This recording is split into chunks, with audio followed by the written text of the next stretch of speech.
This is the Minecraft item stat screen. And in this video, I will do everything I can to avoid it tracking anything before beating the game. Okay, let's set the rules for this challenge. First, I only care about item stats. There are general stats and mob stats, but those are very heavily affected by the seed you play on and therefore don't fit very well for this challenge. The second, it has to be played on a random seed. Thirdly, pretty much everything else is fair game, as long as it's technically possible to do without and is done to save time. I will use it. The 6 things the game tracks for items are how many times you have broken a block, how many times you have broken a tool, how many times you have crafted it, how many times you have used it. This one covers a lot. How many times you have dropped it, how many times you have picked it up. So I won't be doing much of those. 2 of them are very easy to avoid though. I simply won't drop items or break tools the whole run. To show you why this is pretty damn good, here's an 8-eye portal. I place 1 obsidian and use 1 flint and steel to complete a ruined portal. I kill blazes for 2 rods, and I get 4 pearls in the stronghold chests, and craft those into eyes and complete the portal. And that leaves me with 16 stats. So how did I beat that on a random seed? I'm glad you asked. I start by generating a couple random seeds in creative mode. I do this so I can plan a route. I have to use everything the game gives me to complete this run, including the /seed command you can use in any world, so doing it this way was easier. In case you're wondering, I go to a 4-eye in this seed. If you want to know more about why I chose this, here's some text, as this does save me 4 stats. I was looking for 2 things. The first being that I wanted a desert village within 1,000 blocks. This was key to my original plan, but is now less important. The second thing was checking the end. If the obsidian platform is not connected to the main island, I can't complete the run. The 7th world checks both these boxes, so I go ahead and start my first attempt. This was using the outdated plan for a goal of 19 stats, but I do reuse the first bit for the final run. I am allowing myself to make backups, as they are necessary to manipulate some RNG, as well as switching the game to peaceful mode so I don't have to worry about hunger and health, as I can't eat food, and death resetting at villages and walking everywhere didn't sound fun. My first goal is to get a crafter. As that crafting isn't done by the player, it doesn't get tracked by the stat screen and is key to this run. To get a crafter, we need 5 iron, 2 redstone, a crafting table, and a dropper. To get a dropper, we need 7 cobblestone and another redstone. I plan to start with the dropper's 7 cobblestone. Now, how to get it? It doesn't generate in any chests that would allow me to bypass the need to pick it up, so we're gonna have to break some stone. Luckily, I don't have to be the one to do that. I can recruit a creeper for that job, so do I have to spend my first 7 stats on picking up cobblestone? No. There's a block that picks items up. You've probably heard of the hopper. And taking items out of the hopper is a general stat, so it's free for this run. The problem is getting one. I could obtain one for 3 stats, 1 to pick up a chest, 1 to craft, and 1 to place. But no, that's not it either. I can get it with 0. I was looking at the Minecraft wiki and noticed that hoppers naturally generate. Where? Apparently they generate in trial chambers. But surely I can't use those to pick up stone. There's always copper above them, and how would I get to a trial chamber in the first place? It's not like I can break blocks. That's a stat. It doesn't have to be. Wait, what's that? You can break blocks. I can break blocks. Yes. You sure? Mm-hmm. It doesn't give stats. You're physics. Apparently, if you are using the incorrect tool, it just doesn't count. Why? I don't know, but that just made this a whole lot easier. Now I can't break dirt, but stone's fine. I searched around the nearby trial chambers and found some hoppers, but most of them had dirt above them at some point, making them unusable. This was simply the first one I checked that had no dirt or gravel aside from the surface that I can easily blow up with a creeper. There's even a cave right next to it, saving me a lot of time on the staircase back up. So I watched a show on my other monitor and eventually managed to break all the blocks I needed. A hole exposing the hopper to the surface, and a staircase back up for me.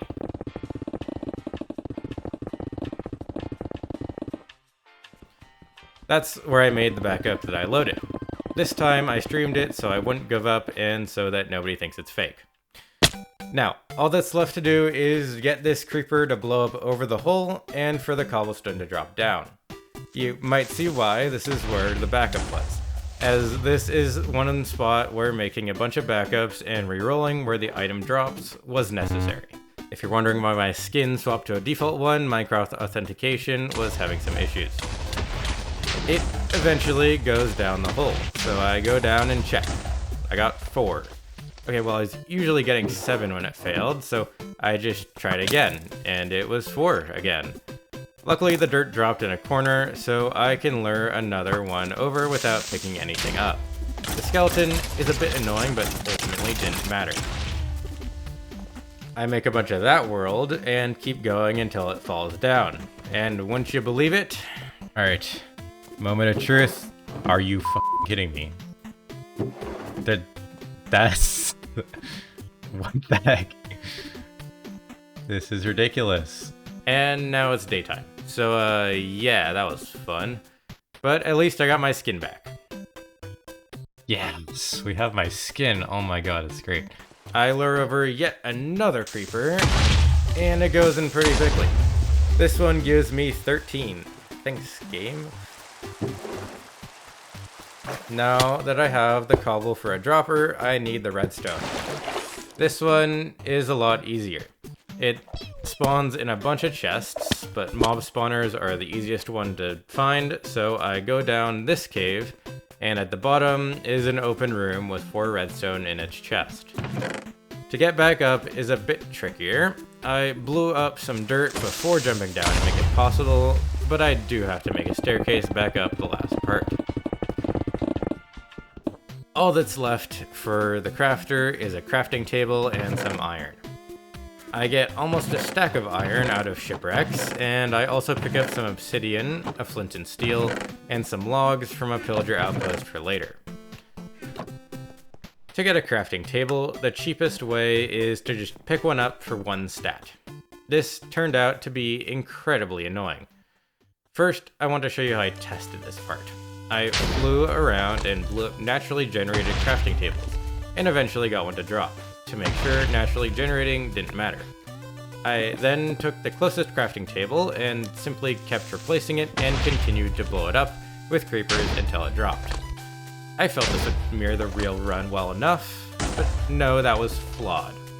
Do note that this explanation is just from observations and may not be 100% accurate. What I now believe is happening is that every block has a drop chance, kind of like mob drops, that changes every time a block of that type is blown up. For instance, this seed, the 3rd crafting table, always drops. Location and distance to explosion doesn't matter. This comes from the 1.20 update that added consistent RNG tied to each seed. I didn't figure this out during the run itself because it seemed like different blocks were dropping each explosion, most likely due to slight changes to the creeper's position. I felt like it could have been anything. So I figured I had 3 options. Option 1, cheat by changing game rule mob explosion drop decay to false.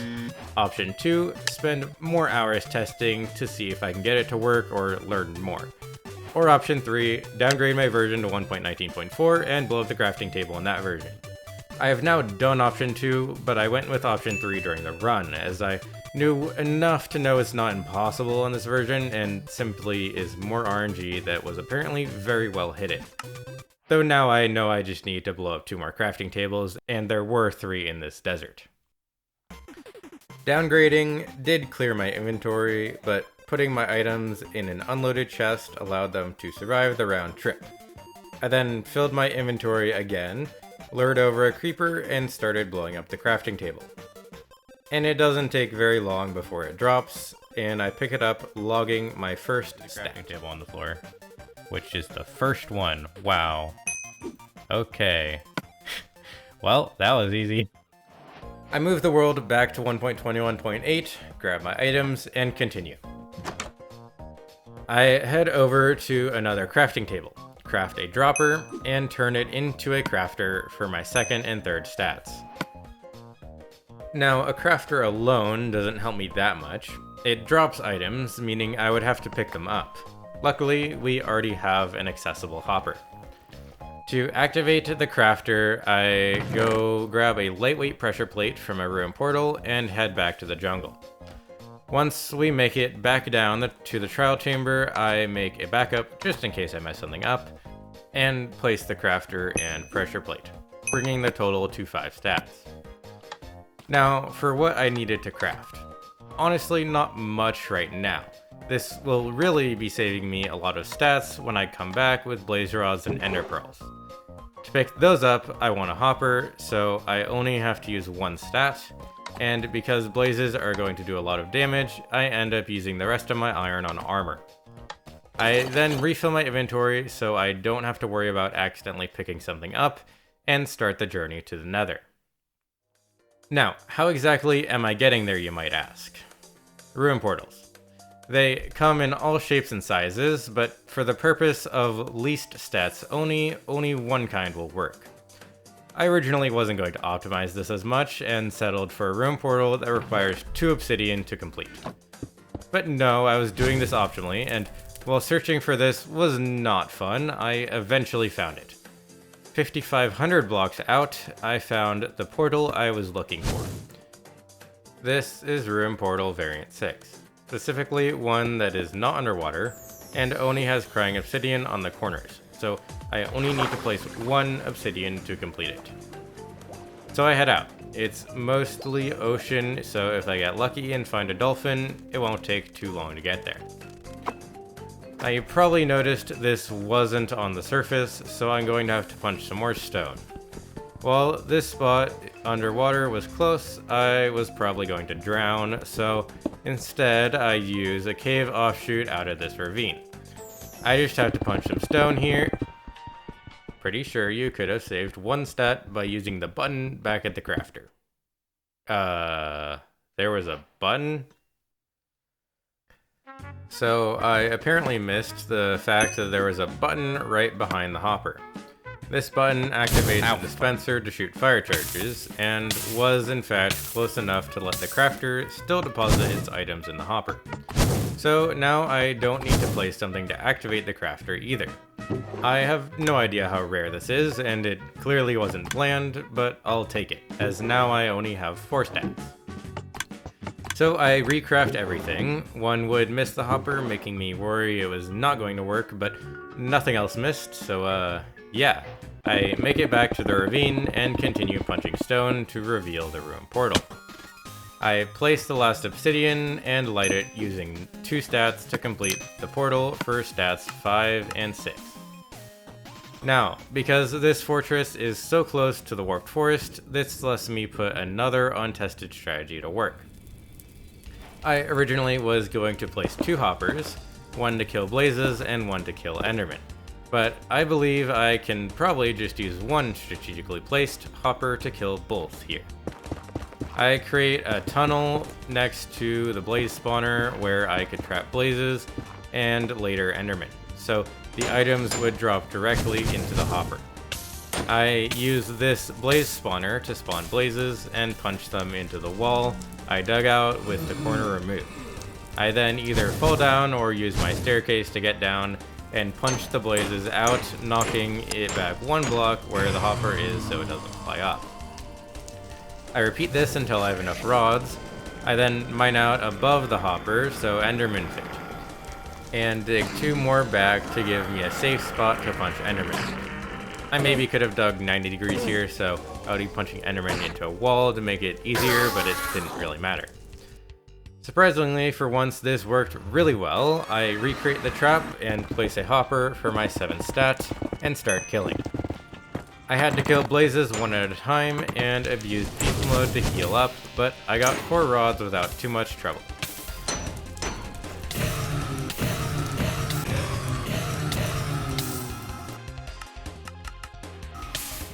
I figured I would only get 8 eyes of Ender to save time, as I know I'm going to a 4-eye stronghold, so I only need 4 rods and 8 pearls.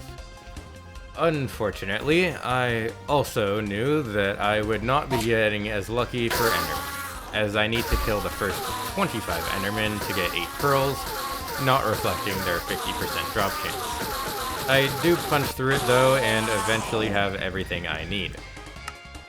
To get out of the nether is pretty easy too. I only have to break like 4 blocks as the terrain was pretty great. And now I only have 3 stops left. Head back to craft eyes, go to the stronghold, and kill the dragon. Heading back wasn't too bad either, as I got a dolphin straight away, so I could swim most of the way there. I make my way down to the trial chamber for the last time, make a backup just in case the crafter misses, but my worries were unfounded and I'm able to craft powder and eyes without a problem. And I'm ready to go to the end. The stronghold I'm heading to is in the second ring, so I do have a bit more traveling to do. There were actually 2 4-eyes in the second ring, but I chose this one because it also had a decently close village to set my spawn, where the other one didn't. I make it to a bed, then see if there are any caves I can use so I can punch less stone. I know it might come as a surprise, but I don't actually like punching stone. There are 2 that line up nicely to save time, and while I thought I was going to have to blow up the dirt on the surface, Ravis noticed another entrance to the first cave, and I won't say no to saving time. I do take damage, but that's what peaceful mode is for, and after I dig down some more, I finally see stone bricks. Infested stone bricks. Can't mind those, that would be pretty embarrassing if I missed it, as your fist is still the correct tool to mine them, and it would count as breaking. Using F3, I find some normal bricks that lead into the stronghold, and as planned, I'm right next to the portal. I spend my last 8 stats to complete it, bringing the final tally to 15 and jump in. Now, while I punch some endstone, I'll answer the question on your mind. Yes, I do in fact plan to kill the Ender Dragon with literally nothing. Unfortunately, I don't have the insane DPS of bed bombing, so I will have to destroy all 10 end crystals before I can take the dragon down. But there's a way to do it that just requires your fist. The dragon has the handy ability to launch you insanely high into the air, and while this is pretty random, I believe it's enough.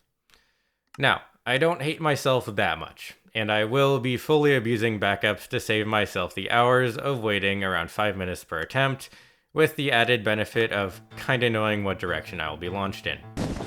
Even then, it still took hours. There are 2 methods to get launched. The first is slightly more controllable and consistent. This is when the dragon comes flying at you after perching if you're not in the middle. The other option is not really controllable and doesn't work every time, but is a bit faster. Running head into the dragon while it's perched can get some great launches. I mostly use the second way for the first couple crystals, but as I start having less targets, the first way worked better to clean up. Alright. Okay, well that one's already gone. Oh, okay, let's go for cage. Okay. Come on. No! Okay, not good enough. I want to try and launch myself towards the... Okay, that one works. That's it. Alright. Yes! Okay, we're done. Alright. Waiting for dragon to perch and stuff. Okay. Okay, that's cheerleader, right? Nice. Alright, we got one. Just between the bars. Launching me. Okay, that one did. It turned around. The cage for launch. Over here. Well, just need that right there. Grab the dragon. Oh, come on. No. Bedrock. Are you? Wow. One. I don't know if there's actually a good way. Alright, well, I guess we're getting that one. Oh! Fine, I give up. Give me that launch. Oh, okay. One. I guess not. Change straight ahead. That gonna give me a better one? Oh, that actually, I think I hit my head. I get one that, oh, or, no, okay. I have to not use this. Ugh, what I was wearing. I need to get faster. Alright, awesome. The middle definitely gives me, like, second work? Slightly different every time, pretty much. Still fly? Is that different? Oh, okay, we got it. Oh my god, we got it. Alright, I didn't, like, pick up a... No, we're good. Oh, okay. Cage number 1 is down. Oh my god. Yes. 2 hearts. Let me do this, please. Why does this take so long to break? Okay. Alright, where do you go? Can just go like really high. Yeah, alright. Oh, okay, we got it. Perfect. Okay. From here, just stick. Similar spots. Okay, now I don't like that it's facing that way. Yeah, we'll do a little turnaround and then here a little bit more. Comes around and then it flies in like that, you know, that's... Oh, well, yeah, there you go. Alright. That, I believe, was the last crystal. Now all that's left is to wait like 4 or 5 perches for the dragon to slowly die to my fist. And with the last crystal destroyed, all that's left is to punch the dragon. This takes 4 perches, each taking roughly 1/4 of its health, and that's it. I hope you enjoyed this video and maybe even learned some niche Minecraft mechanics. I've had this idea for a while, but wanted to take my time, so I decided first to do each stat separately. If you're interested in some easier challenges, I recommend you go watch those. And I'm glad I did, because I learned a lot making those videos. My original number of less than 30 stats now seems pretty pathetic. And while this felt like the limit, aside from maybe a better end portal, maybe someone can figure out a way to do it even better. If you do, I would love to see it. Thanks for watching.